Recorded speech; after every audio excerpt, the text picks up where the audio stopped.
இலக்கியமும் படைப்பாற்றலும் என்கிற தலைப்பு எனக்கு கொடுக்கப்பட்டிருக்கிறது. இலக்கியம் என்றால் என்ன? ஏன் நான் இலக்கியம் படிக்க வேண்டும்? புத்தகம் நான் ஏன் வாசிக்க வேண்டும்? பாடப்புஸ்தகங்கள் படிக்கின்றோம், மார்க் ஸ்கோர் பண்ணுறோம், ஏதாவது ஒரு வேலைக்கு போயிடுறோம், அப்புறம் எதுக்கு நான் இலக்கியம் படிக்கணும்? அப்புறம் ஒரு நியாயமான கேள்வி இது, மிக மிக நியாயமான கேள்வி. இலக்கியம் என்பது சாதாரணமான விஷயம் அல்ல.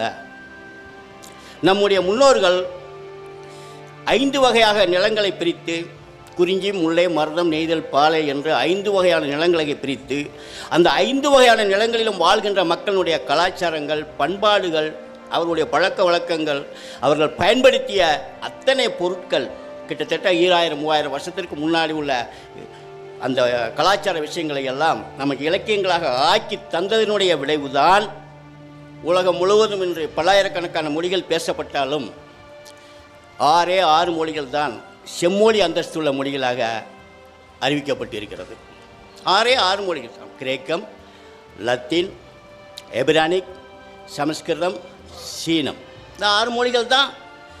இந்த 6 மொழிகளையும் 4 மொழிகள் பேச்சு வழக்கிலிருந்து மாறிவிட்டன. கிரேக்கம் பேச்சு கிடையாது, லத்தீன் பேச்சு கிடையாது, சமஸ்கிருதம் சாமிகளுக்கு சாமி பேசிக்கிற பேச்சா குறுகி போய் நிற்குது. ஆனால் இன்றைக்கும் உயிர்ப்புடன் இருக்கக்கூடிய மொழி என்பது நம்முடைய தமிழ் மொழியும் சீன மொழியும் தான். பல கோடி மக்கள் பேசக்கூடிய அந்த செம்மொழி அந்தஸ்துக்குள்ள மொழியாக இருக்கிறதுக்கு காரணம் நம்மிடம் இருக்கக்கூடிய மிக பழமையான தொன்று தொட்டு உள்ள இலக்கியங்கள்.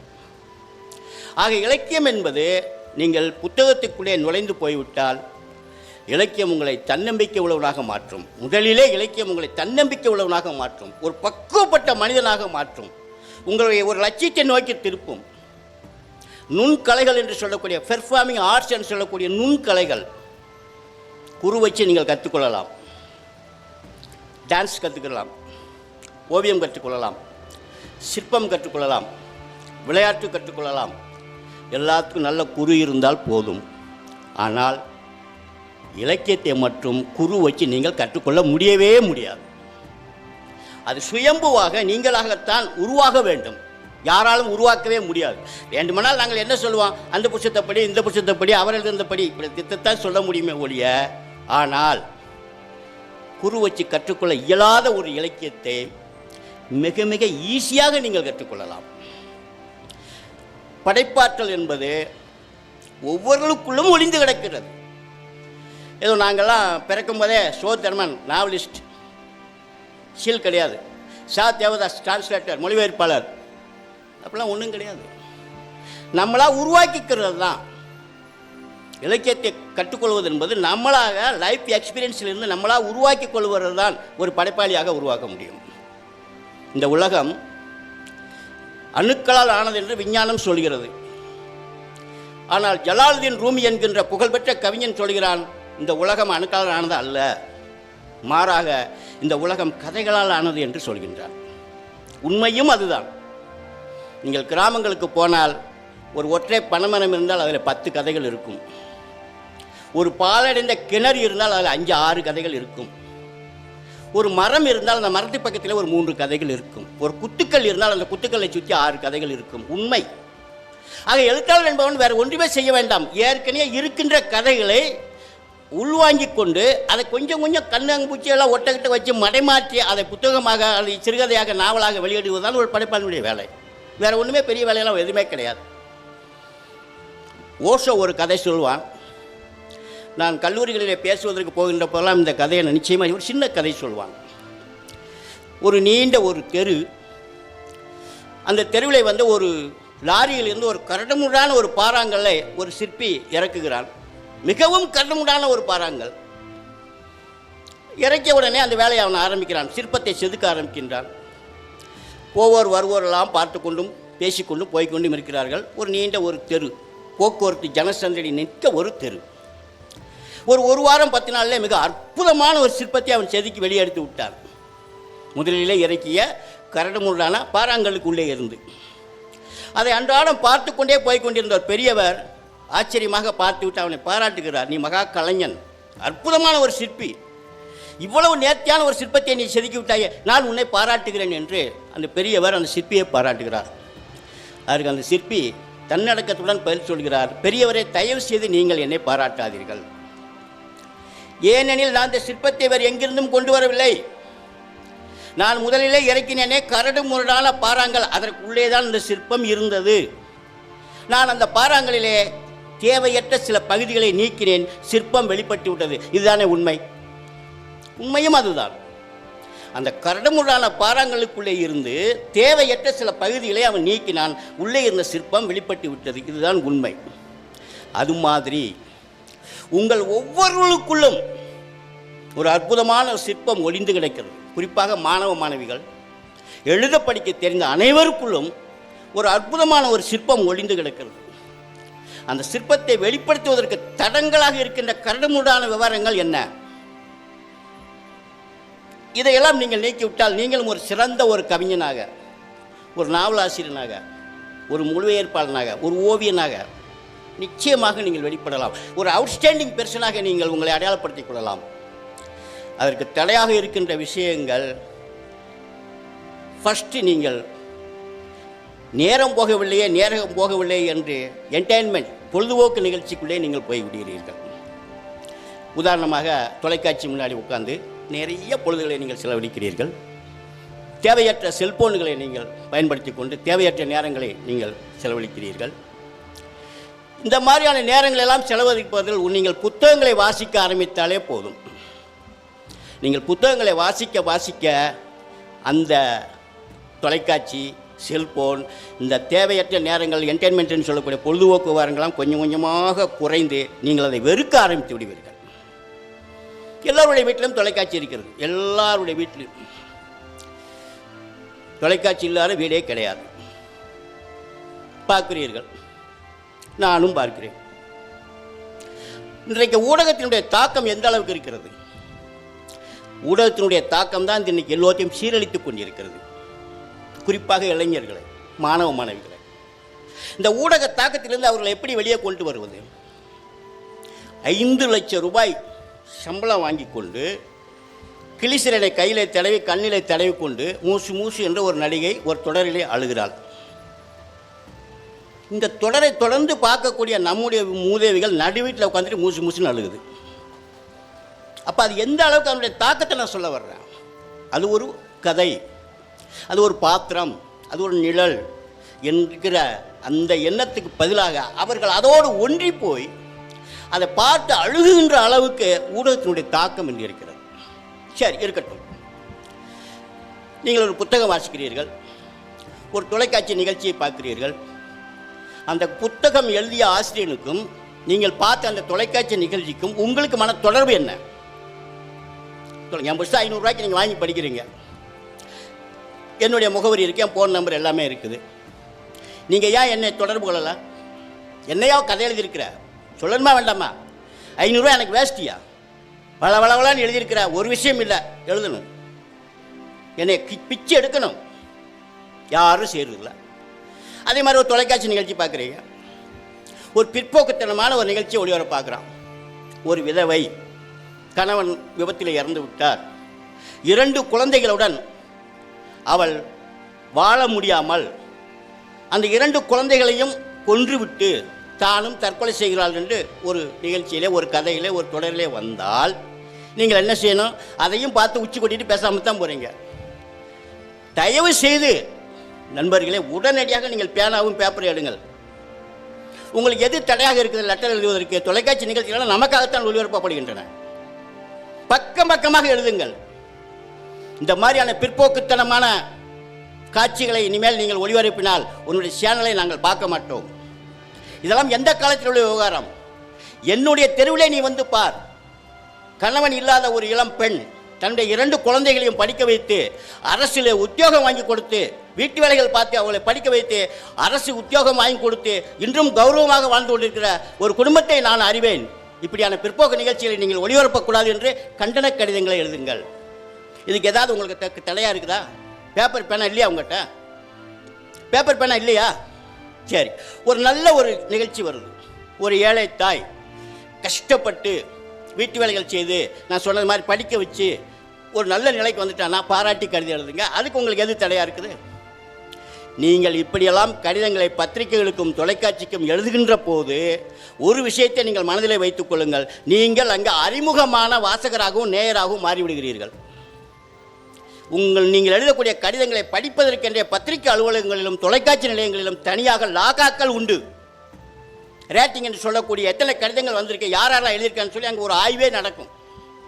எப்படி நீங்கள்லாம் ஒரு அவுட்ஸ்டாண்டிங் பர்சனாக எப்படி வரப்போகிறீங்க? ஆக தயவு செய்து நீங்கள் ஒவ்வொருவரும், நான் எங்கே பேச போனாலும் ஒரு முக்கியமான கேள்வியை வைப்பேன். ஒரு எழுத்தாளர் என்பவன் எங்கிருந்து வரலன்னு சொன்னல, உங்களுடன் தான் பயணப்படுகின்றான். நீங்கள் சாப்பிடுகின்ற அதே ஹோட்டலில் தான் அவனும் சாப்பிடுகின்றான்.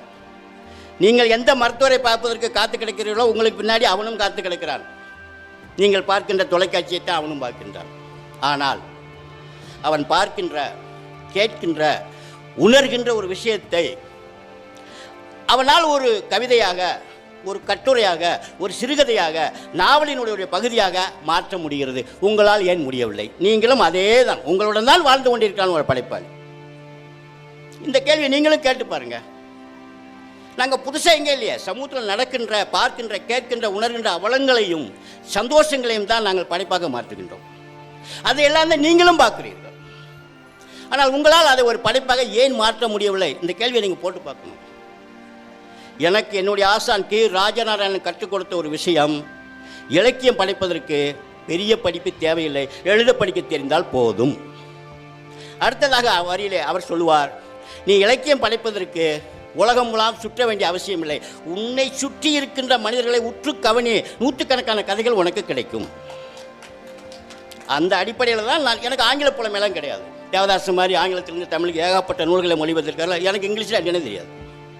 ஆனால் நான் கல்கத்தாவுக்கு உரையாற்ற போகிறேன், ஹைதராபாத்துக்கு போகிறேன், திருவனந்தபுரம் போகிறேன், எல்லா மாநில தலைநகரங்களிலும் என்னை பேசுவதற்கு டெல்லிக்கு போகிறேன். இப்போ கூட சமயத்தில் டெல்லியில் போய் ஒரு உரையாற்றிட்டு வந்தேன். எல்லாமே எப்படி, எனக்கு தமிழ் தான் தெரியும், அவங்களுக்கும் தெரியும். ஆனால் அவங்க அந்த மொழியில் மொழிபெயர்த்துக்குருவாங்க. சவுத் ஆசியன் லிட்ரரி கான்ஃபரன்ஸ் என்று சொல்லக்கூடிய ஒரு லிட்ரரி கான்ஃபரன்ஸ் டெல்லியில் நடந்தது. தமிழ்நாட்டினுடைய பிரதிநிதியாக என்னைத்தான் கூப்பிட்டிருந்தார்கள். நான் எனக்கு பெரிய படிப்பு இல்லைன்னு அவங்களுக்கு தெரியும், தமிழில் தான் பேசுவான்னு அவங்களுக்கு தெரியும். ஆனாலும் நீ வா, கேட்வே லிஸ்ட் ஃபெஸ்டிவல் என்று சொல்லி மும்பையில் ஒரு நிகழ்ச்சி நடந்தது. நான் தான் போய் உரையாற்றி விட்டு வந்தேன். காரணம், என்னுடைய எழுத்துக்கள் ஆக்ஸ்போர்ட் யூனிவர்சிட்டியால் மொழிபெயர்க்கப்பட்டிருக்கின்றன. பல்வேறு மொழிகளிலே, மலையாளத்திலே மொழிபெயர்க்கப்பட்டிருக்கிறது, இந்தியிலே மொழிபெயர்க்கப்பட்டிருக்கிறது. ஆக மொழிபெயர்ப்பின் மூலமாக நான் ஒரு சர்வதேச அந்தஸ்தை நான் எட்டியிருக்கின்றேன். இல்லை என்றால் நான் தமிழ்நாட்டுக்குள்ளே தான் சுற்றிக்கிட்டே இருக்க முடியும். ஆக மொழிபெயர்ப்பு என்பது மிக மிக மிக அவசியம். நல்ல படைப்பு என்பது, தேவதாசு மாதிரியான ஆட்கள் ஆங்கிலத்திலிருந்து தமிழுக்கு, தமிழிலிருந்து ஆங்கிலத்துக்கு மொழிபெயர்க்கின்ற போதுதான் இலக்கியம் இன்னும் வேறு ஒரு உலகத்துக்குள்ளே பிரவேசித்து நமக்கு ஏராளமான ஒரு அந்தஸ்தை பெற்றுத் தருகின்றன. உலகம் கதைகளால் ஆனது சொல்லியிருக்காருல ஜலாலுதீன் ரூமி. எந்த இடத்துலையும் உங்களுக்கு படைப்புக்கான கருக்கள் வந்து கொண்டே இருக்கலாம். அது ஒரு வார்த்தையாக இருக்கலாம், ஒரு பேச்சு, ஒரு உரையாடலாக இருக்கலாம், நீ பார்க்கின்ற ஒரு காட்சியாக இருக்கலாம். படைப்பாற்றல் என்பது நீங்கள் உற்று கவனிக்க வேண்டும். நாங்கள் பார்க்கின்ற விஷயங்களை ஆராய்கிறோம், நீங்கள் பார்க்கின்ற, கேட்கின்ற, உணர்கின்ற விஷயங்களை அடுத்த நிமிஷமே மறந்து விட்டு நீங்கள் கடந்து செல்கிறீர்கள். இதுதான் படைப்பாளிக்கும் பொதுமக்களுக்குமான வேறுபாடு. தான் ஒரு சிறு உதாரணம் நான் சொல்கின்றேன். ஒரு படைப்பை எப்படி எனக்கு கிடைக்கிறது என்று நான் சொல்கின்றேன். கோவில்பட்டியில் ஒரு மேம்பாலம் இருக்குது, லட்சுமி மில் மேம்பாலம் என்று சொல்வார்கள். அந்த மேம்பாலத்தில் இறங்கி நான் 2 வீலரில் வந்துக்கிட்டு இருக்கிறேன். ரோட்டுக்கு அந்த பக்கம் பார்த்தீங்கன்னா ஒரு 100-200 பேருக்குலாம் பெரிய கூட்டம் கூடி நிற்குது, சுற்றி சைக்கிளெலாம் நிற்குது. நானும் என்ன மாதிரி என் 2 வீலர் நிறுத்திட்டு நானும் போய் எட்டி பார்க்குறேன். ஒருவன் ஒரு பெண்ணை போட்டு அடின்னு அடிக்கிறான், தலைமையை துவச்சி சுற்றுறான், கால்ட்டு மிதிக்கிறான், என்னென்னமோ கொடுமை செய்கிறான். கையில் ஒரு சின்ன அருவா வச்சுருக்கிறான். எங்களை மிரட்டுறான், கூட்டத்தில் உள்ளவங்களை யாராவது வந்தாலும் வெட்டிடுவேங்கிறான். நாங்களாம் வேடிக்கை மட்டும்தான் பார்த்துக்கிட்டு இருக்கோம். அந்த பக்கம் இருந்து 2 திருநங்கைகள் வந்தார்கள், 2 பேர். என்னன்னு சொல்லிட்டு அப்படியே கூட்டத்தை விலகிட்டு உள்ளே பண்ணாங்க. போனவொடனே ஒரு அடி, ஒரு எத்து, அவன் அருவாளை போட்டு ஓடி போயிட்டான். உடனே அவளை தொட்டு தூக்கி அவன் மேலில் பட்டிருந்த தூசியெல்லாம் தொடச்சி, அவன் யாருன்னு கேட்குறா, ஒரு திருநங்கை கேட்குறாங்க. என்னுடைய புருஷன் அந்த அம்மா சொல்கிறாங்க. இனிமேல் அவனை புருஷன் சொல்லாத, இந்த அம்மா சொல்கிறாங்க, இனிமேல் அவனை புருஷன் சொல்லாத. ஒரு புது இடத்துல போட்டு இப்படி போட்டு அடிக்கிறான், கொடுமைப்படுத்தான், அவனை போய் நீ புருஷன் சொல்கிறிய? எங்கேயாவது காயம்பட்டிருக்கா, ஆட்டோ பிடிச்சிட்டு வரணுமா, ஆஸ்பத்திரிக்கு போவோமா, இவ்வளவோ அந்த 2 திருநங்கைகளும் அந்த பெண்ணிட்ட கேட்குறாங்க. அதை பார்த்து கொண்டிருக்கிற நான் என்னுடைய சிறுகதையை எழுதுகின்றேன். அங்கே கூடியிருந்தவர்களில் யார் ஆண் என்ற கேள்வியை நான் வைக்கின்றேன். நானும் தான் மணிக்கை தண்ணி மேஜையை வச்சுட்டு பார்த்துக்கிட்டு இருந்தேன். கிட்ட போக முடியல இந்த இவ்வளோ அருவாளுக்கு. இதுதான் கதை. இனி எங்கேயும் தேடி போக முடியல. நான் என் பாட்டில் வர்றேன், எனக்கு கதை தெருவில் கிடக்குது. என் குங்குமத்தில் அந்த கதை பிரசுரமாச்சு. யார் ஆண்? முடிஞ்சது, வேலை முடிஞ்சது. நம்ம அவர்களை எவ்வளவு இழிவாக பார்க்குறோம், எவ்வளவு ஏளனம் பண்ணுகிறோம். அவர்கள் நம்முடைய யாசகம் கேட்கின்ற போது எவ்வளவு எகத்தலாக பார்த்து வேலைக்கு போகலாமே அப்படின்லாம் சொல்கிறோமே. ஆனால் அவர்கிட்ட இடமில்ல அந்த மனிதாபிமானம், ஒரு துணிச்சல் ஆணிடம் இல்லையே. இதைத்தான் படைப்பாளி வெளியே கொண்டு வருகிறார், வேறு ஒன்றுமே இல்லை. இதைத்தான் படைப்பாளி வெளியே கொண்டு வருகிறார். அது சிறந்த படைப்பாக பாராட்டப்படுகின்றது. ஒரு நாள் எங்களுடைய கிராமத்துக்கு நான் பஸ்ஸில் போய் கொண்டிருக்கிறேன். கோயில்பட்டியிலேருந்து 10 கிலோமீட்டர். அன்றைக்கு வழக்கத்துக்கு மாறாக அந்த பஸ்ஸில் கூட்டம். ஒரு நாளும் நான் அவ்வளோ கூட்டத்தை பார்த்ததில்லை. வழக்கத்துக்கு மாறான கூட்டம். நான் பக்கத்தில் உள்ளவர்கிட்ட கேட்குறேன், என்ன இன்னைக்கு ஒரு திருவிழா கிடையாது, ஒன்றும் கிடையாது, என்னைக்கு இன்னும் இவ்வளோ கூட்டம் என்னன்னு கேட்டால் அவர் சொன்னார், உங்களுக்கு தெரியாதா, நம்ம குஞ்சு செத்து போயிட்டாரு அப்படின்னு சொன்னார். என்னையா சொல்கிறீங்க? நம்ம குஞ்சு செத்து போயிட்டாருங்க, அதுக்கு தான் இவ்வளோ கூட்டம் அப்படின்னு சொன்னார். எனக்கு இந்த பட்டப்பேர்களை ஆராய்வதற்கே எனக்கு என் பொழுது சரியாக போயிடும். நீங்கள் ஒவ்வொரு பட்டப்பேரை ஆராய்ஞ்சாலும் உங்களுக்கு 1000 கதைகள் கிடைக்கும். ஏன்னா பட்டப்பேர் சும்மா உருவாகாது, அது ஒரு கதையோடு தான் உருவாகும். நான் உடனே எங்கள் ஊருக்கு போகிறத விட்டுட்டு அந்த ஊரில் இறங்கிட்டேன். இடையில உள்ள ஊரில் இறங்கிட்டு அது என்ன, யார் குஞ்சினா யார் போய் பார்ப்போன்ட்டு நானும் போகிறேன். அவ்வளோ கூட்டம் அந்த ஊரில். நான் பக்கத்தில் உள்ளவங்கள்ட்ட அப்படியே பேச்சு கொடுக்கும்போது, அவருடைய பேர் வெங்கடசாமி நாயக்கர், ஆனால் குஞ்சி நாயக்கர் என்று தான் எல்லோரும் சொல்கிறார்கள். இந்த குஞ்சி நாயக்கர்னு சொல்வதற்கு என்ன காரணம்? அவர் ஒரு பெரிய சம்சாரி, படிப்பறிவு கிடையாது, ஒரு பெரிய சம்சாரி, பெருங்கொண்ட சம்சாரின்னு சொல்லுவாங்க கிராமங்களில். ஈரேனர், அதை 2-3 ஏர் வச்சு விவசாயம் பார்க்கக்கூடிய ஒரு சம்சாரி. அறுவடைக்கு 10 ஏக்கர் தயார். 10, 20, 30 ஆட்களை சம்பளத்துக்கு கூப்பிட்டாச்சு. இவர் போய் அந்த வயக்காட்டை பார்த்துட்டு வந்து இன்றைக்கி அறுவடை பண்ண வேண்டாம் அப்படின்ட்டார். ஐயா, உங்களுக்காக 30 ஆளை வேலைக்கு கூப்பிட்டாச்சே, நீங்கள் அறுவடை பண்ண வேண்டாம்னு சொன்னால் எப்படி? 30 வருஷம் சம்பளத்தை நான் கொடுத்துட்றேன், நான் சொல்கிற அன்றைக்கி அறுவடை பண்ணால் போதும். இவர் தினம் வயக்காட்டுக்கு போக வர, இவங்க போய் ஐயா அன்றைக்கி அறுவடை பண்ணிடலாமா, நான் சொல்கிற அன்றைக்கி பண்ணுங்கடா போங்க. சுற்றியெல்லாம் அர்த்தாச்சியா, அலிம்பாகுது, ரொம்ப அலிமான ஆகட்டும். 1 மாதம் சரியாக கழித்து இன்றைக்கி அறுவடை பண்ணுங்கன்னு சொல்கிறார். அப்புறம் கேட்குறாங்க அவங்க, ஏன் இந்த 1 மாதமாக அறுவடை பண்ணாமல் போட்டிருந்தீங்க, நல்லா விளைஞ்சி கதிரெல்லாம் உதிர்ந்து கிடக்க அப்படின்னு கேட்கும்போது அவர் சொல்கின்றார், முதல் நாள் நான் அறுவடைக்கு ஆள் கூப்பிட்டுருந்தோம்ல, அன்றைக்கி நம்ம வயக்காட்டை பார்த்துட்டு வந்தோம்ல, அன்றைக்கி வயக்காட்டை பார்க்கும்போது சிட்டுக்குருவி 3 குஞ்சு வச்சுருந்தது. அன்றைக்கி அறுவடை பண்ணியிருந்தா அந்த குஞ்சு 3 செத்து போயிருக்கும் இல்லையா, அதனால் அது பறந்து போகிற வரைக்கும் நான் அறுவடையை நிறுத்திட்டேன்னு சொன்னார். அன்றையிலேருந்து இவன் குஞ்சு நாக்குன்னு பேரை மாற்றிட்டான். இந்த கதை எனக்கு கிடைக்குது, லட்டு மாதிரி கிடைக்குது. நான் இதை எடுத்து அப்படியே மனுஷம் அப்படிங்கிற பேரில் ஒரு இலக்கிய பத்திரிகையில் எழுதுகிறேன். பிரபலமான இலக்கிய பத்திரிகை வெளிவருது. அப்போது குமுதம் பத்திரிகையினுடைய ஆசிரியராக இருந்த மதிப்பிற்க மரியாதைக்குரிய சுஜாதா அவர்கள் இந்த கதையை படிச்சுட்டு நல்ல கதை அவர் குமுதத்தில் மறுபரிசனம் பண்ணுறார். நான் குமுதத்தில் மறுபரிசனம் பண்ணவொன்னே நான் அவருக்கு ஒரு லெட்டர் எழுதுகிறேன். சுஜாதா என்னுடைய நண்பர், என்னுடைய முதல் நூல் வெளியீட்டு விழாவுக்கு அவர் தான் தலைமை தாங்கினார், அது வேறு விஷயம். சுஜாதா அவர்களே, இந்த கதை உங்களுடைய வாசகர்களுக்காக எழுதப்பட்ட கதை அல்ல, அது இலக்கிய வாசகர்களுக்காக எழுதப்பட்ட கதை. நீங்கள் என்னுடைய அனுமதி இல்லாமல் அந்த கதையை குமுதத்தில் எப்படி பிரசுரம் பண்ணலாம் என்று நான் ஒரு லெட்டர் எழுதுகிறேன். அப்போல்லாம் செல்ஃபோன் வசதிலாம் கிடையாது. அவர் அங்கேருந்து பதிலுக்கு, திருமணம் அவர்களே, உரிமையுடன் எடுத்துக்கொண்டேன், 2000 ரூபாய்க்கு டிடி அனுப்பிக்கிறேன், பெற்றுக்கொள்ளும், முடிச்சிட்டார். அதோட போல் அந்த கதை குமுதத்தில் வந்த பிறகு கண்ணுபட போகுதியா படம், கேப்டன் நடித்த படம் நீங்கள் பார்த்துருப்பீங்க. விஜயகாந்த் மேலே ஒரு பெரிய பழி வந்து விடும். என்ன பழினா, கொடூரமான மனுஷன், ஊரையே தீய வச்சு கொளுத்தி 7-10 பேர் செத்து போயிட்டாங்க அப்படின்னு அவர் மேலே ஒரு பழி வந்து விழுகும். அவர் அப்படி நபர் அல்ல, ஒரு குருவி குஞ்சுக்கு கூட இறக்கப்படக்கூடிய ஒரு அப்படின்னு காட்டுறதுக்காக உங்கள் கதை எங்களுக்கு வேணும், இந்த கதையை நாங்கள் ஓப்பனிங் சீன்லேயே வைக்க போகிறோம் அப்படின்னு சொல்லி என்கிட்ட கேட்டாங்க.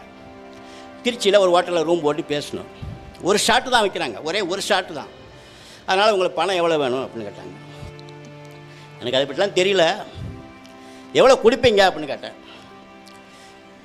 உங்கள் பேர் போட்டால் 20,000 கொடுப்போம், உங்கள் பேர் போடலைன்னா 30,000 கொடுப்போம், எது சம்மதம்னு கேட்டாங்க. சரி, உங்கள் பேரவே போட்டுக்கிட்டால் கூட 10,000 கொடுப்பீங்களான்னு நான் கேட்டேன். முழுக்க உங்கள் பேரே போட்டுக்கோங்க, ஏன்னா இது மாதிரி கதை என்கிட்ட நிறையா இருக்குது, உங்கள்கிட்ட தான் இல்லை, என்கிட்ட நிறையா இருக்குது. பேர் எப்படி போட்டாலும் உங்களுக்கு தெரியுமில்ல, ஏம்மா மின்னல் விருட்டுன்னு போயிடும், 10,000 எனக்கு போச்சு. படிக்க விட மாட்டான் சினிமாக்காரன், படிக்க விட மாட்டான், எழுத்தாலும் வெளியில் கொண்டு வர மாட்டான். 10,000 எனக்கு போச்சு. அதனால் 30,000 ரூபா நீ என்ன பேரும் போட்டுக்கோ, எனக்கு ஒன்றும் பிரச்சனை இல்லைன்ட்டு 30,000 ரூபா வாங்கிட்டு வந்தேன். அப்போ கதை என்பது அதனுடைய பவர். நல்ல கதை உரிய இடத்தை தானே அடையும்.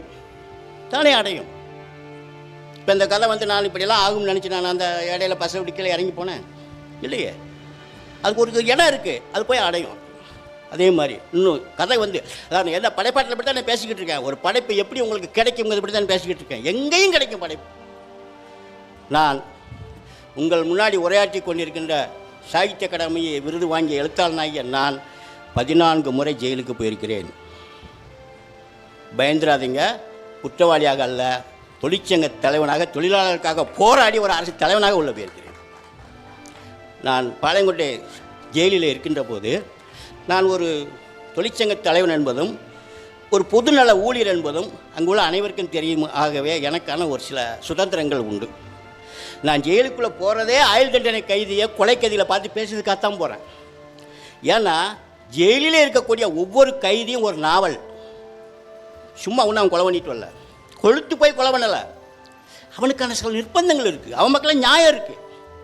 அவன் பட்ட அவமானங்கள், அவன் பட்ட கஷ்டங்கள், அவன் அனுபவித்த துரோகங்கள், அண்ணன் தம்பியால், மனைவியால், மக்களால் நிராகரிக்கப்பட்டதனுடைய விளைவு, ஏகப்பட்ட காரணங்கள் அவன் சொல்லுவான்.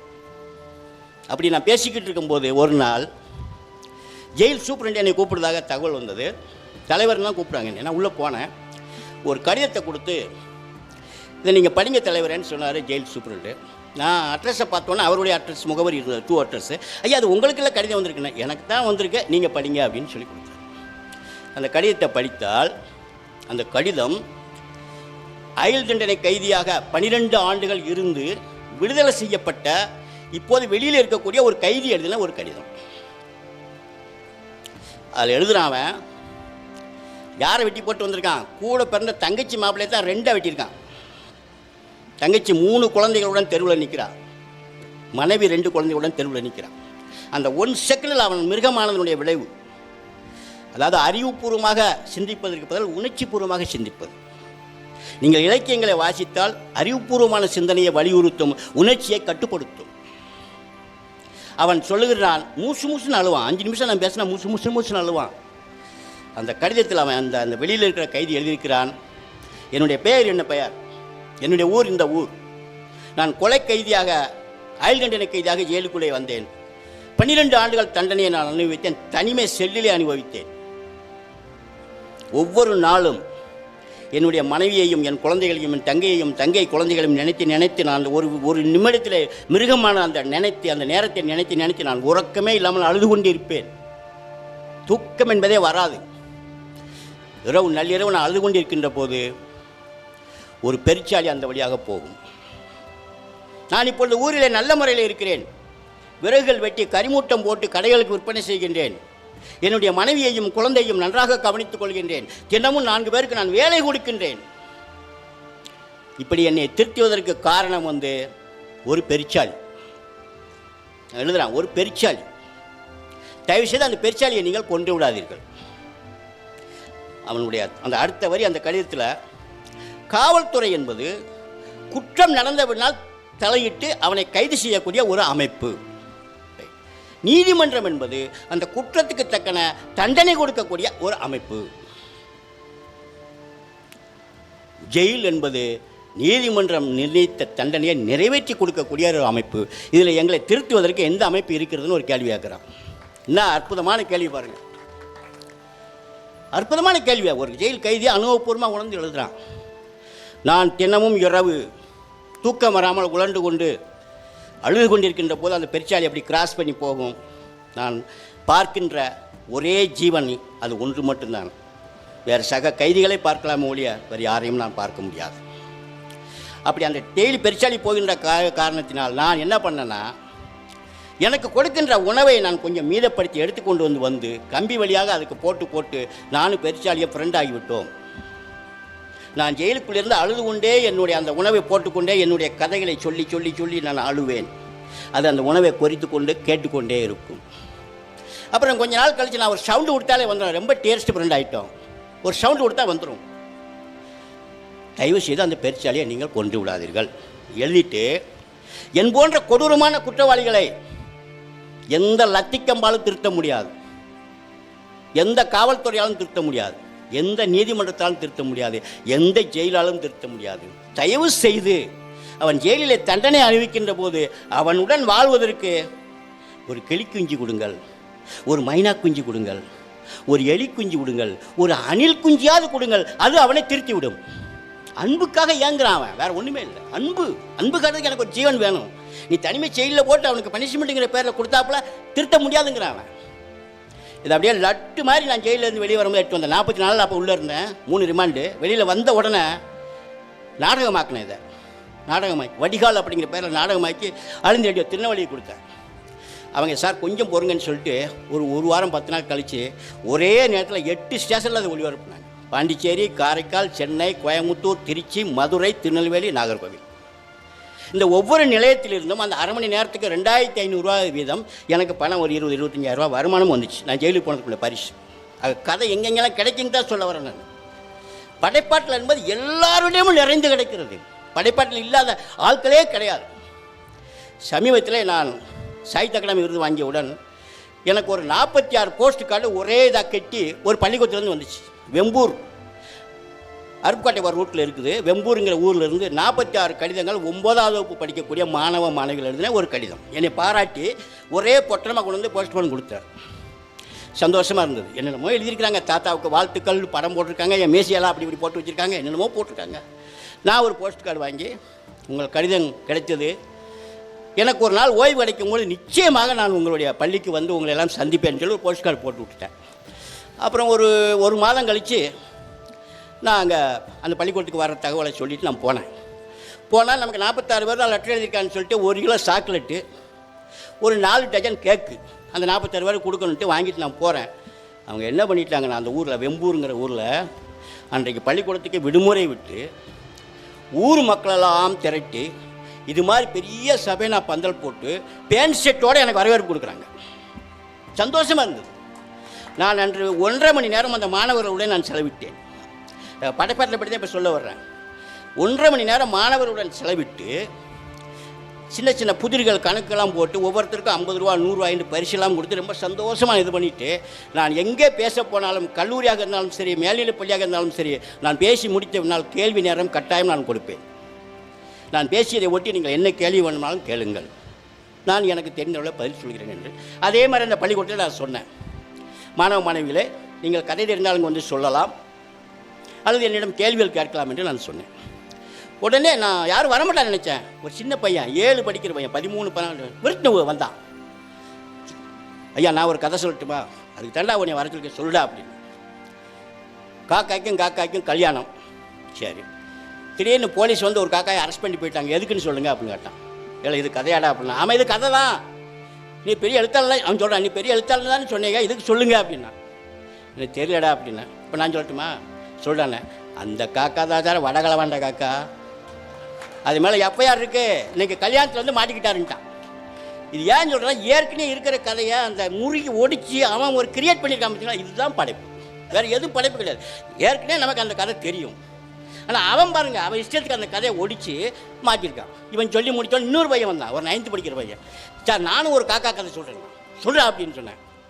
அவனும் காக்கா கதை தான் சொல்கிறான். காக்கா அப்படியே போய் குடத்தில் எட்டி பார்த்ததான், தண்ணி அடியில் கிடந்ததான். உடனே அப்படி யோசிச்சதான், விருட்டு பறந்து போய் பெட்டி கடைக்கு முன்னாடி உட்காந்துட்டே இருந்ததான். ஒரு ஆள் சர்பத்து குடிச்சிட்டு ஸ்டாவை போட்டாலும் எடுத்து வந்து உறிஞ்சி குடிச்சிட்டு போயிடுச்சு. இந்த காலத்து காக்கா. அவன் சொல்கிறான், இது இந்த காலத்து காக்கா சார், அந்த காலத்து காக்கா தான் கல்லெல்லாம் பொறுக்கி போட்டுச்சு, இது மாடர்ன். அவன் சொல்கிறான், பையன்கிட்ட படைப்பாட்டில் எவ்வளோ தூரம் இருக்குன்னு பாருங்கள், சின்ன பையன்கிட்ட இதெல்லாம் இப்படி வந்தால் தான் படைப்பாளி ஆக முடியும். அப்புறம் உங்களுக்கு தொப்பிக்கதை எல்லாத்துக்கும் தெரியும். அப்புறம் ஒரு பையன் வந்து சொன்னான், தொப்பிக்கதை நமக்கு எல்லாத்துக்குமே தெரியும். ஒரே தொப்பியை வாரி போவார், தொப்பி ஊற்றிட்டு வருவார், டயர்டாக இருக்கும், ஆலமரத்துக்கிட்ட படம் தூங்குவார். அந்த ஆலமரத்தில் உள்ள குரங்குகள்லாம் வந்து ஆளுக்கு ஒரு தொப்பி எடுத்து வச்சுக்கிடும். இவர் எந்திரிச்சு பார்த்தோன்னா தன்னுடைய தலையில் உள்ள தொப்பி அப்படி போடுவார். உடனே குரங்கெல்லாம் வந்து எல்லா தொப்பியும் போட்டுரும், இவர் எண்ணி கட்டிட்டு வந்துடுவார். இது கதை, நமக்கு தெரிஞ்ச கதை, நம்ம படிக்கும்போது இருந்த கதை. இவன் அந்த கதை எப்படி உடச்சி வச்சுருக்கான் பாருங்கள். அன்னைக்கு அவருக்கு காய்ச்சல் வந்துடுச்சான். கதை இவன் தான் உருவாக்குறான் காய்ச்சல் அவர் கிடையாது, அப்பாவுக்கு காய்ச்சலாம். அன்றைக்கி மகன் பிஸ்னஸ் பண்ண போகிறான் தொப்பியை வாரத்துக்கு. அப்பா சொல்லி விட்றாரு, டேய் வியாபாரம் மட்டும் வரும்போது ஆலமரத்து அடியில் கொஞ்சம் ரெஸ்ட் எடுத்துட்டு வா, ரொம்ப டயர்டாகிடுவேன், குரங்கு பூராமல் தொப்பியை பூரா தூக்கி தலையில் வச்சுக்கிடும், கழட்டு எரிஞ்சிடாத, போச்சு வியாபாரம். நீ உன் தலையில் உள்ள தொப்பியை மட்டும் எரிஞ்சிரு, எல்லா கல்லையும் போட்டுரும், நீ என்றைக்கு மேலே எண்ணி கட்டிட்டு வந்துடு. அப்படித்தான் நான் அந்த 10 வருஷமாக பண்ணிக்கிட்டு இருக்கேன் அப்படின்னு சொல்லி விட்றாரு, அட்வைஸ் பண்ணி விட்றாரு. அவன் போகிறான், வியாபாரம் பார்க்குறான், ஆலமரத்தில் வந்து தூங்குறான். எந்திரிச்சு பார்க்க அப்பா சொன்னபடி எல்லா குரங்கு தலையிலையும் ஒவ்வொரு தொப்பி இருக்குது, இங்கே தொப்பி எதுவுமே இல்லை. அப்பா சொன்ன யோசிச்சு பார்த்தோன்னே சரி, தன்னுடைய தலையில் உள்ள தொப்பி அப்படி எறிகிறான், ஒரு தொப்பி வந்து விழலை. அப்பா இதைத்தானே சொல்லி விட்டாரு அப்படின்னு யோசிக்கிறான். அப்போ ஒரு பெரிய குரங்கு மரத்துலேருந்து சரட் நிக்கல இறங்கி வந்துச்சான். என்ன யோசனை பழமாக இருக்குது, ஏன் உனக்கு உங்கள் அப்பா சொல்லி கொடுத்தா எனக்கு எங்கள் அப்பா சொல்லி கொடுக்க மாட்டானா அப்படின்னு சொல்லி அவன் தலையிலேருந்து போட்டான்ல, அதையும் தூக்கிட்டு போயிடுச்சான். ஒரு சிறு பையங்களுக்குள்ளே உள்ள படைப்பாற்றல் என்பது எல்லோருக்குள்ளும் இருக்கிறது. நான் கல்லூரி மாணவர்களை உரையாற்றுகின்ற போது குறிப்பாக தமிழ் MA BA படிக்கின்ற மாணவர்களிடம் நான் சொல்லுவேன், நீங்கள் ரப்பு நோட்டில் என்ன எழுதி வைத்திருக்கீங்க எனக்கு தெரியும்னு சொல்லுவேன். எல்லோருக்குள்ளும் கவிதை என்று ஒன்று இருக்கும், நீங்கள் என்ன எழுதியிருக்க நான் இப்போ சொல்லட்டுமா அப்படின்னு சொல்லுவேன். கண்ணே, உன் பார்வை முள்ளாய் குத்துகிறது, முல்லை முள்ளால் தான் எடுக்க வேண்டும், மீண்டும் மீண்டும் என்னை பார். ஒரே கைதட்டு ஒரே சிரிப்பு சிரிப்பாங்க. கண்ணே, காதலுக்கு கால்கள் இல்லை என்று கண்கள் இல்லை என்று சொல்கிறார்கள், கால்கள் இருக்கின்றன, வாயன் ஓடி போகலாம். இந்த மாதிரி நிறைய எழுதியிருப்பாங்க. இப்படியெல்லாம் வரணும். ஒரு படைப்பு என்பது அது நீங்கள் படைப்புன்னு நீங்கள் நினைக்க வேண்டாம், தேவையே கிடையாது. உங்களுக்கு என்ன தோன்றுதோ அதை நீங்கள் தயவு செய்து எழுதுங்கள். இதையெல்லாம் விட இன்னொரு முக்கியமான விஷயத்தை நான் பதிவு பண்ணிவிட்டு என்னுடைய உரையை நிறைவு செய்கின்றேன். அடுத்ததாக சங்கர்ராம் அவர்கள் உரையாற்ற வேண்டும். முகநூல் என்று ஒன்று உண்டு. எல்லோரும் முகநூலில் கணக்கு வைத்திருக்கிறீர்கள், முகநூலில் பதிவுகள் போடுகிறீர்கள். என்னுடைய முகநூலை 14,000 பேர் ஃபாலோ பண்ணுறாங்க. 14,000 பேர். சமீபத்தில் என்னுடைய முகநூலை மேற்கோள் காட்டி மதுரை ஹைகோர்ட்டில் நீதியரசர் GR சுவாமிநாதன் அவர்கள் ஒரு தீர்ப்பையே சொன்னார்கள். அந்த முகநூல் பதிவு என்னன்னு சொன்னால், ஒன்றும் இல்லை, நான் சாயங்காலம் அதாவது மதியம் 3 மணி 2-3 மணி வரைக்கும் நான் எழுதுவேன், காலையில் இருந்து அதில் வாசிப்பேன். அதுக்கு மேலே என் மண்டை காஞ்சிச்சுன்னா தூண்டில் எடுத்துகிட்டு எங்கேயாவது ஒரு குளத்தில் போய் மீன் பிடிக்க போயிடுவேன். தூண்டில் போட்டு மீன் பிடிப்பேன். எனக்கான ஒரு தனிமை வேணும், நான் பழையபடியும் பேட்டரி சார்ஜ் ஆகணும். ஆனால் நான் இங்கே நினைக்கிற மாதிரி நான் தனிமையாக இருக்கேன்னு நினைக்காதீங்க, நான் தனிமை இல்லை. காலையில் எழுதின பாத்திரங்கள் என்னுடன் இருக்கின்றன, நாளைக்கு எழுத போகிற பாத்திரங்கள் என்னுடன் இருக்கின்றன, நான் பார்க்கின்ற 100கணக்கான பறவைகளும் அந்த இயற்கை சீன்களும் என்னுடன் இருக்கின்றன. ரொம்ப அற்புதமான இடங்க அதெல்லாம், நம்ம அதெல்லாம் அனுபவிக்கணும். நான் தூண்டில் போட்டுக்கிட்டு இருப்பேன், பக்கத்தில் ஒரு இங்கிலீஷ் மீடியம் ஸ்கூல் இருக்காங்க, அந்த பிள்ளைங்கள் வருவாங்க, பேரண்ட்ஸ் கூட்டிகிட்டு வருவாங்க. இந்த சின்ன மீன் வந்துச்சுன்னா வளர்க்குறதுக்கு என்கிட்ட கேட்டு அடிபடி போடுவாங்க. நான் சின்ன குட்டி மீன் வந்தால் கொடுத்து விடுவேன். மறுநாள் வந்தோடனே மூசுன்னு அழுகுங்க. என்னன்னு கேட்பேன். அவங்க அம்மா சொல்லுவாங்க, நேற்று நீங்கள் கொடுத்து விட்ட மீன் செத்து போச்சு, அதான் அழுகுறான்னு சொல்லி. அது அவங்களுக்கு தெரியல, அந்த ஏறு கொடுக்கணும், பாட்டில் போட்டு அடைச்சிருப்பாங்க, அது ஏறு போடுறது தெரியாது அவங்களுக்கு. அதனால் இறந்துச்சுன்னா அங்கே வந்து அழுவாங்க. அப்போ ஒரு பிள்ளை சொல்லும், தாத்தா எனக்கு சாகாத மீன் ஒன்று கொடுங்களேன் பாருங்க, இதுதாங்க இலக்கியம். தாத்தா எனக்கு சாகாத மீன் ஒன்று கொடுங்களேன், நான் கொண்டு போய் வளர்க்குறேன்னு சொல்லுவோம். அடுத்தாப்புல ஒரு பிள்ளை சொல்லும், இவ்வளோ வாட்டர் கம்மாயில் இவ்வளோ வாட்டர் இருக்க, நீங்கள் கவர் பண்ண மாட்டீங்களா? கம்மாயை தண்ணியில் வச்சு மூணு, அது அங்கே என்ன சொல்லி கொடுக்காங்க, தண்ணீரை மூடி வைக்க வேண்டும். அதனால பள்ளிக்கூடத்தில் அதனால் கம்மா தண்ணியை மூடணுமா, கவர் பண்ணணுமா கேட்பாங்க. இவ்வளோ வாட்டர் இருக்குது, நீங்கள் கவர் பண்ண மாட்டீங்களா? அதுக்கு பக்கத்தில் ஒரு பிள்ளைய பதில் சொல்லும், தாத்தாவுக்கு சுயரா டெங்கு தான், தண்ணியை மூடி வைக்காவிட்டால் டெங்கு காய்ச்சல் வரும். இதுதான் அவங்க படிப்பு. இதெல்லாம் நம்ம ரசிக்கிறதுக்காகவே நாங்கள் போவேன், ரொம்ப ரசிக்குது. அப்படி ஒரு நாள் தூண்டில் போட்டு கொண்டிருந்த போது ஒரு பெரியவர் கரையில் இருந்து என்னை கும்பிட்டார். என்னையான்னு கேட்டேன். நாங்கள் கமிதியில் இருந்து சிவகிரி வரைக்கும் கிடைமாடுகள் மேய்க்க போகின்ற தொழில் செய்கிறவர்கள், என்னிடம் 240 மாடுகள் நிற்கின்றன, இந்த குளத்தில் தண்ணீர் ஒடிக்க விட்டுக்கலாமான்னு கேட்டார். நான் சொன்னேன், அரசாங்க குளம்யா, இதில் தண்ணி ஒடிக்க விட்டுக்கிறதே என்கிட்ட கேட்குறீங்க, தாராளமாக விடுங்க அப்படின்னு சொன்னேன். அப்படி இல்லையா, எல்லா குளங்களையும் மீன்பாசி குத்தகை என்று அரசு குத்தகைக்கு விட்டுருச்சு, அது ஒன்றும் தப்பு இல்லை. ஆனால் குத்தகைக்கு எடுத்தவர்கள் மாடுகள் தண்ணீர் குடிக்க போனால் காசு பணம் கேட்கிறார்கள், நாய்களை விட்டு ஏவி விரட்டுகிறார்கள், ஊரில் உள்ள அத்தனை குப்பைகளையும் கொண்டு வந்து கமாய்களை போட்டு மீன்களை வளர்க்கின்ற போர்வையிலே தண்ணீரை அசுத்தப்படுத்துகிறார்கள். இதையெல்லாம் விட பறவைகள் மீன் பிடிக்கக்கூடாது என்பதற்காக பட்டாசு வச்சு பறவைகளை விரட்டுகிறார்கள்னு சொன்னார். இந்த செய்தி என்னை அறுத்துருச்சு. அப்படின்னு நான் இதை என்னுடைய முகநூல் பதிவில் போட்டு விட்டேன், வேறு எதுவும் இல்லை, என்னுடைய முகநூல் பதிவில் இதை போட்டு விட்டேன். என்ன போட்டு கடைசியாக என்ன போட்டிருந்தேன்னு சொன்னால், சைபீரியாவில் குளிரை தாங்க முடியாமல் தமிழ்நாட்டுக்கு வருகின்ற ஒரு கொக்கு தன் உயிரை காப்பாற்றிக் கொள்வதற்காக, அந்த குளிர்காலத்தை போக்குவதற்காக தமிழ்நாட்டுக்கு வருகின்ற ஒரு கொக்கு இத்தனை குளங்களிலே ஒரு குளத்தில் ஒரு கெண்டை, ஒரு சின்ன மீனை பிடித்து உண்பதற்கு கூட வழி இல்லை என்றால் நாம் அதை விரட்டினால் நம்மை பற்றி அது என்ன நினைக்கும் அப்படின்னு கேட்டுட்டு ஒரு 4 அறிஞர்களுடைய இதை மேற்கோள் காட்டியிருந்தேன். யாதும் ஊரே யாவரும் கேளீர் என்றானே கணியன் பூங்குன்றன், அவன் வாழ்ந்த பூமியா இது? வாடிய பயிரை கண்டபோதெல்லாம் வாடினேன் என்று உருகினாரே வள்ளலால் பிறந்த பூமியா இது? காக்கை குருவி எங்கள் ஜாதி என்றானே முண்டாசு கவிஞன் பாரதி, அவன் வாழ்ந்த பூமியா இது? பிறப்புக்கும் எல்லா உயிருக்கும் என்றானே வள்ளுவன். இந்த மாதிரியான அறிஞர்கள், ஆன்மீகவாதிகள் எல்லாம் வாழ்ந்த பூமியிலே எனக்கு ஒற்றை மீன் பிடித்து உண்பதற்கு எனக்கு உரிமை இல்லை என்று நம்மை பார்த்து காரி துப்பாதா என்று அந்த பதிவை நான் போட்டிருந்தேன். இது மதிப்பிற்கும் மரியாதைக்கும் உடைய நீதியரசர் ஜி.ஆர். சுவாமிநாதன் அவர்களுடைய கண்களிலே பற்றியிருக்கிறது. உங்களுடைய முகநூல்களையும் எப்படி பயன்படுத்த வேண்டும் என்பதற்கு இதை நான் சொல்கின்றேன். அந்த நேரம் தேனியிலிருந்து ஒரு கண்மாய் விவகாரம் அங்கே வருகிறது அவரிடம். அவர் தான் அந்த வழக்கை விசாரிக்கிறார். தீர்ப்பு சொல்ல வேண்டிய நாள். அந்த தீர்ப்பு சொல்லும் போது என்னுடைய அந்த 2 பக்கம் முகநூல் பதிவை தூக்கி அப்படியே வச்சுட்டார். 9 பக்கம் ஆங்கிலம், 2 பக்கம் தமிழ். அது எழுதுகிறாரு, Sahitya Akademi winner writer mister Sho Dharman செட் அப்படின்னு போட்டுட்டு, இந்த இருக்கக்கூடிய அத்தனை கண்மாய்கள், ஊருணிகள், நீர்நிலைகள் எல்லாம் உருவாக்கியவர்கள் யார்? ஒரு கொஸ்டின் பண்ணுறார். நம்முடைய மன்னர்களும் நம்முடைய ஜமீன்தார்களும் யாருக்காக இதை உருவாக்கினார்கள்? ஒரு தனிநபருக்காகவா கேட்குறார். ஒரு தனிநபருக்காகவா அப்படின்னு கேட்டுட்டு, பொதுமக்களுடைய உபயோகத்துக்காகத்தான் இந்த நீர்நிலைகள் அனைத்தும் உருவாக்கப்பட்டன.